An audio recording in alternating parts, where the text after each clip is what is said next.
hope you guys are keeping safe and healthy in these difficult times. We are again before you with another presentation, an exciting one, I guess, for most of you about the plant construction guideline. So this topic is of very importance to me for the people like us. You have to be reviewing these slides whenever you will be installing a Huawei inverter at any point of time, so that you have to take care of all these points. So we are going to the key points here. The bracket is to be reliably grounded and the inverter is directly connected to the P bracket. Now you have two scenarios of installing a grounding cable or earthing cable. One way is where the inverter is installed on of steel at the back side of the table of your PV modules, and the other way is that your inverter is installed on the wall. If you have your PV mounting structures installed inverter and the PV mounting structure is properly grounded, you can connect the bracket of your solar PV modules to the inverter outer earthing point. To tell you further, our inverter has an inside earthing part and outside earthing point. Both are at the same potential. So you can connect to any of them your earthing cable, and that should be sufficient. You do not need to do earthing from inside of the inverter and outside of the inverter. If you're installing on the wall, then you have under earthing point inside the inverter. You can daisy chain the inverter as well for the earthing purposes, and you can do earthing from one of the inverters which you want. The main purpose of this slide is that you can have earthing in two ways, and important factor need to be taken care of while you are installing your PV system. The inverter mounting bracket is recommended to be fixed by screws. Now, what people do is that we have brackets. When we give you a bracket, you can hang the inverter on the top of that bracket, and you have a choice of not screwing it on the points where it is required. As you can understand, the environmental factors, it can be very high winds, which can give vibrations to the inverter. For such reasons, you are required to do proper screwing of the inverter. Now, you can have multiple ways of installing your inverter. It can be on a wall, it can be on a pole, it can be on an oval hole bars, which can be at the back side of your PV arrays. So you can install in all different ways, but remember, screwing is an important thing. You can fabricate special structures, even you can hang it, but still it is very important that you do screwing on the points where inverter requires.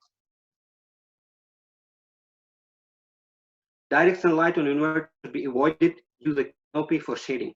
Now, you can install on a ground mount on the back side of your tables the inverter by making rakes. Other way around is that if you're installing it outdoor, as shown in this picture, you need to add extra canopy on the top so that you have to avoid the direct sunlight to the inverter. Now, this is something I would say that the inverter can resist the direct sunlight, because the temperature it can bear is up to plus 60 degrees Celsius, which is normally not found in any part of the world. But the purpose of keeping proper shading for the inverter is to avoid the derating of the solar inverter capacity. So this is something very important which you need to take care of. Exposure of inverter direct to sunlight is not recommended. Installation of inverter in terms of height and distance to be considered for easy operation and maintenance. In these pictures, you can see on the left, on the top, the inverter is installed very high. At the bottom, the inverter is installed very low. Now, the inverters will get dirty if you are installing it very low when it becomes rain or something like that. Also, proper cooling of the inverter doesn't happen. Our inverters get cooling from the bottom side, the air flows, and from the top, the air goes out. So if you're keeping less distance and you're not taking care of the guidelines of the user manual, then that will also be a problem for the inverter cooling. On the other way around, the O&M of the inverter becomes very difficult. The best way of installation is to keep the LEDs of the inverter just in front of your eyes. Due to some constraints, if it just goes above your eye level or just a little below that, that is not a big problem. But yeah, try to keep your LED of the inverter just in front of your eye. The inverter installation location should be considered for replacement. Normally, two people can complete the site replacement installation to avoid a special machine to be used because of the installation position. As you can see in this picture, on the right side, the inverter is installed too high. Now, for these to replace, you might need a crane or a special ladder to go to your 2% and then remove it to bring it down.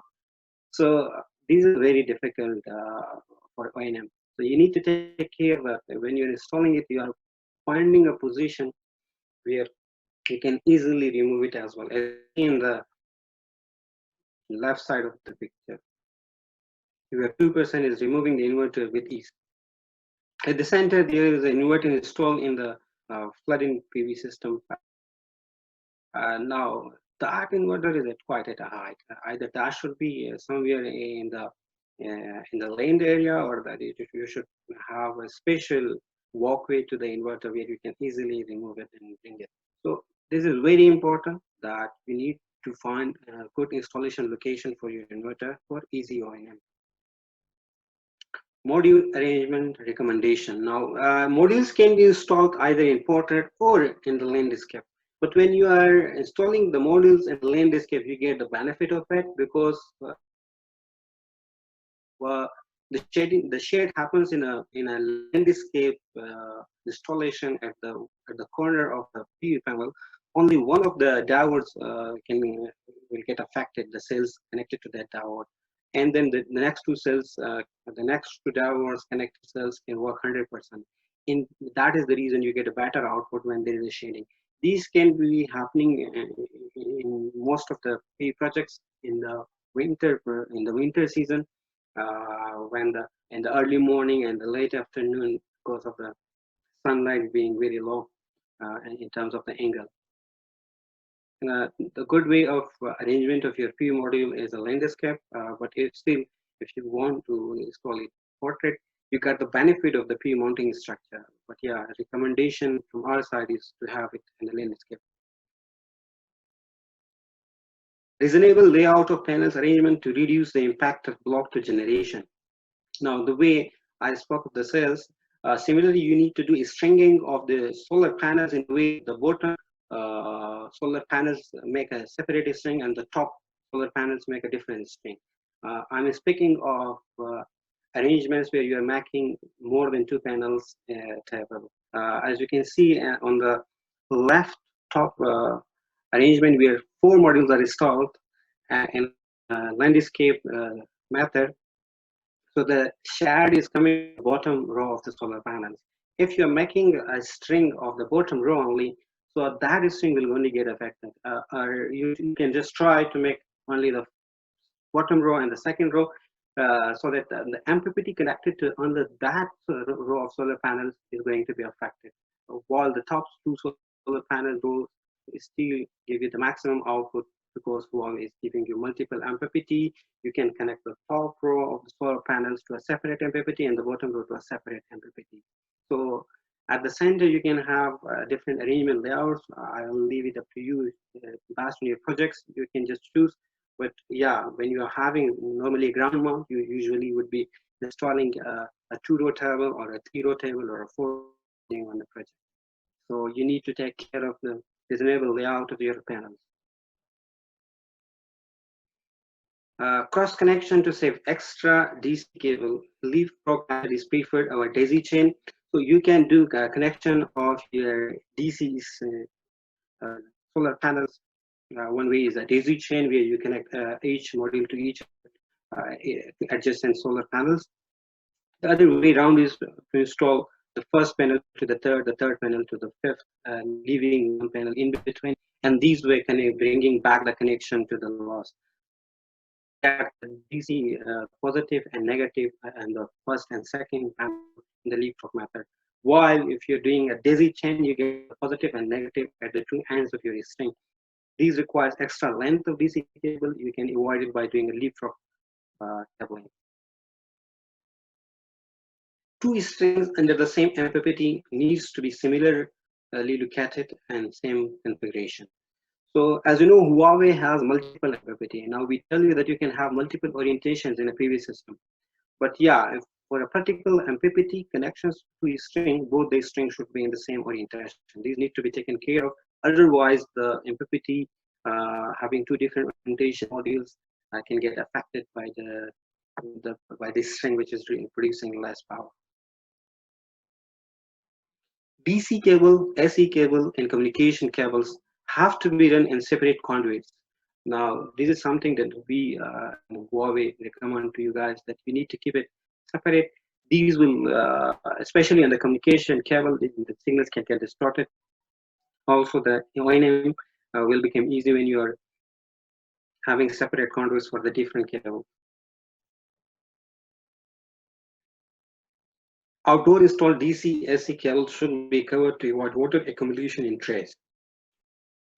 Normally, the cable trunks made of steel have an option of putting a top cover or not.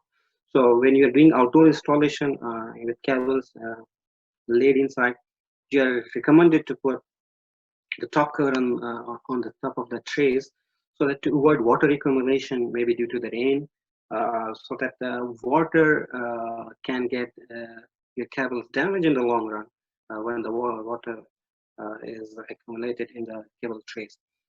Also, you're recommended not to have cable junctions in the trays.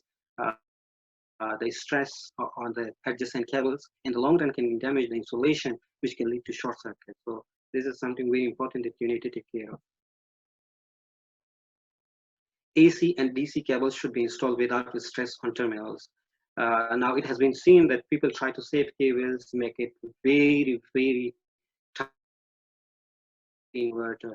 So the best practice is to keep your cables loose. On the right side, you can see the DC cables are installed with the proper band going to the inverter, and there is more stress from the cable side to the terminals of the inverter. Now, inverter terminals are not made to bear stress, and in the left picture, you can see that the cables are installed with a very high stress. Now, these stress in the long run can damage your terminals, and the terminals can come out even. Similarly, at the center, the AC cables are installed very loosely, and in the long run, if you require any UNM cutting of a solar cable from the connection point, you will have still room for extra cables being available.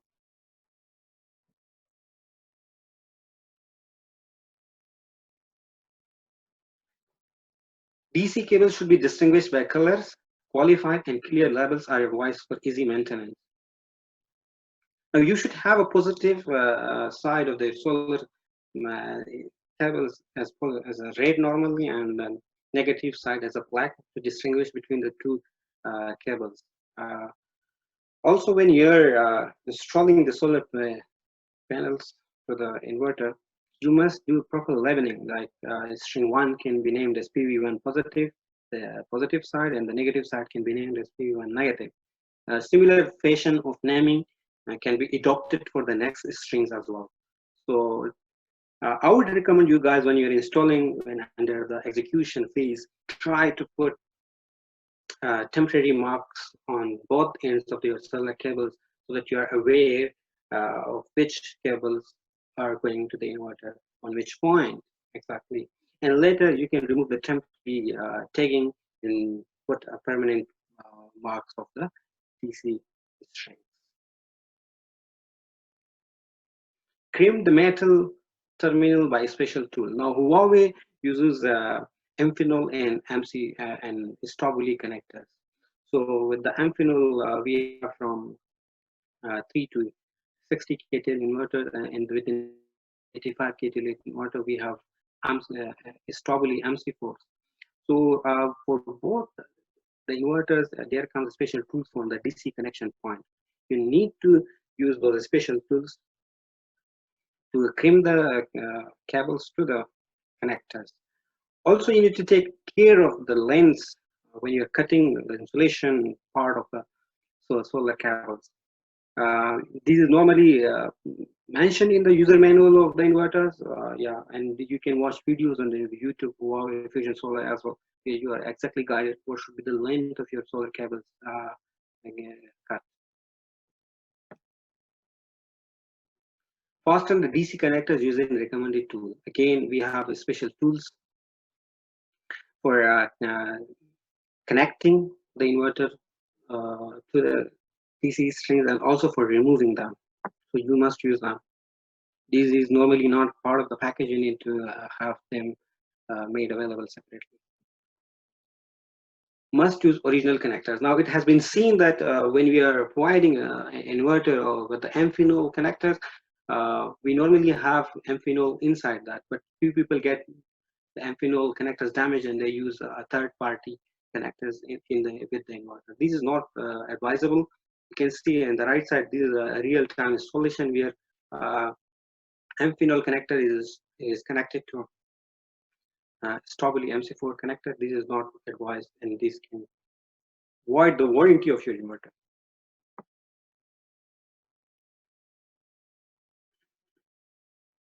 Before connecting to the inverter, measure the DC and AC input parameters and keep record. Now you can have you can put the PV voltage, current, and insulation. Just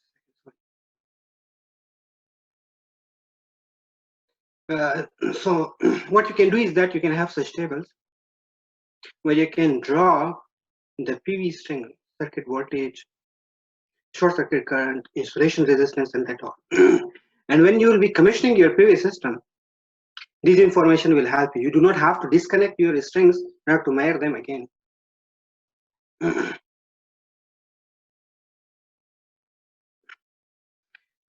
Remove the DC connectors using recommended tool. Again, the removal part should be with the special tools.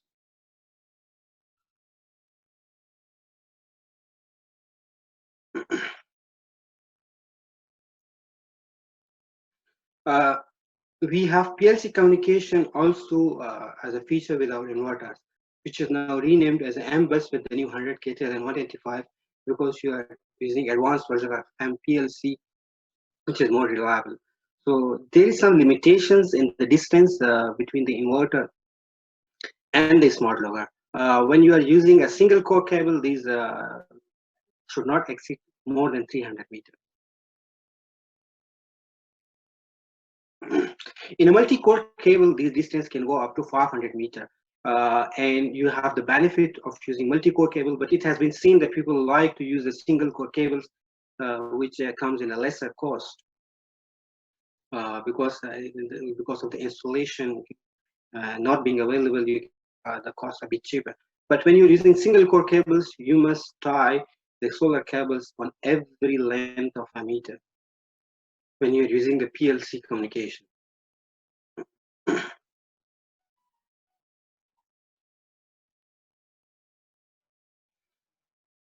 M-bus communication. Inverter must be connected to AC combiner directly. So when you're using an M-bus communication, you need not to have too many combiners in your PV system design. You need to have a single combiner where connect to it, and then from there you can get a connection to your smart logger. If you're having too many combiner boxes, that will distort the signal going in the power line, which will result in attenuation in the smart logger data, and then you will not give the right data into the smart logger. The smart logger cabinet should not be too far away from this transformer. Normally, the PLC communication is just in the projects where you are terminating your PV system to the transformer because the grid is very reliable in the MV side. The voltage and frequency variation is less, which is a very good thing for the PLC communication. And also, the load on each phase is not varying. So these is the benefit of using a PLC when the projects where you are using transformer. And in that case, on the LV side of the transformer, you need to keep the smart array controller unit or the smart logger very near so that you can have a connection from the LV side to the smart logger and that there is no signal attenuation chances.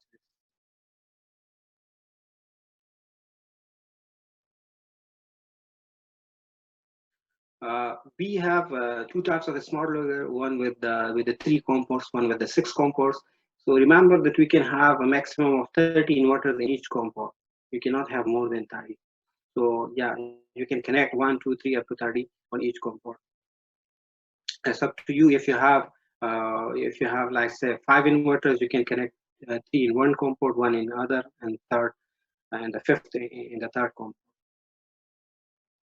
So it is up to you how you want to use the component.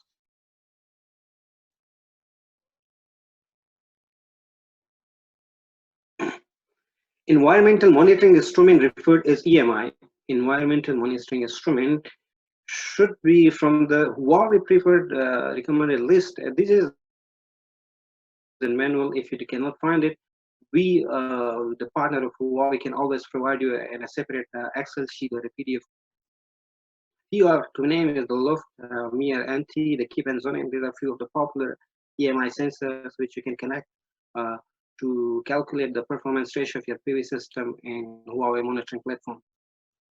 Remember, if you're not using a Huawei recommended EMI, then you can have an unlisted EMI from any of the third party. But remember, that should have a Modbus RTU protocol.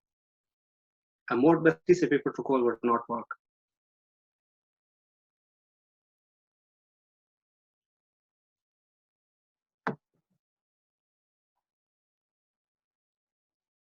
The EMI is, if required, to be connected to an inverter, then it should be placed at the end of the daisy chain. Now, there is cases where using all the 3 components to connect to the inverters. And you also have a weather station to be connected to the smart logger. In these cases, what you can do is that you can have the EMI at the end of the daisy chain. But you cannot connect any other devices such as power meter at the end of a daisy chain of inverter.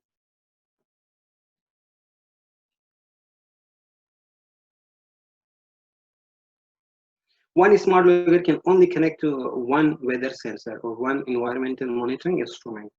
So we have the bigger smart logger as well, which can connect to more than one AMI sensor. But remember, in most of the cases where we have seen is that the application scenarios that we supply for is that for the commercial and industrial solutions or small residential cases. So in such cases, when you're using our smart logger 1000 or the 3000A, you can connect only one weather station, as the registers are limited inside the smart logger. RS485 cable from inverter to smart logger, the unused pins. So now you have 2 types of RS485 communication. One way is to use the RS485 twisted pair cable, or the other way around is to use the Ethernet cable. So when you're using Ethernet cable, there are 4 cables inside that. The signal that is carried by the Ethernet cable is only 2 of the cables inside that. The rest of the 6 are useless. So you need to cut them properly, and you have to do a proper shielding of that through a tape or heat shrink cable sleeves. And do not ground them because the signal can get distorted due to that. RS485 communication, the maximum distance of the last inverter in daisy chain to smart logger should not exceed 1000 meters. Like the way we had distance limitations with the PLC communication, similarly with the RS485, you need to make sure that you're not exceeding the maximum distance. So from the smart logger till the last inverter in a daisy chain should be a maximum of 1000 meters, which is 1 kilo. I believe this is long enough, and most of the scenarios this would be good enough.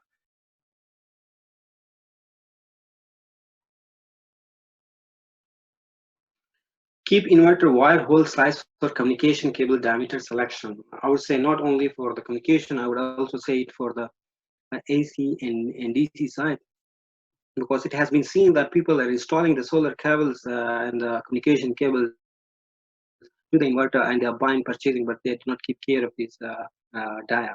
So normally the hole size is limited from, it ranges for the communication cable from 14 mm to 18 mm. So if you're buying a communication cable within that diameter, so that will fit perfect. And also if you're having, let's suppose, of 16 mm diameter cable, then you will find rubber bushings inside the cable clamps. You need to choose proper rubber bushing for that size, and so that the cable goes in and there is no air gaps. But still, if there is air gap, we recommend you to use some sealant, let's suppose silicone sealant, in order to cover those gaps. By doing that, you will make sure the IP65 rating of the inverter, because Huawei, when we provide an inverter, it is IP65, but you can disturb the IP65 rating if there is air gaps inside the installation holes.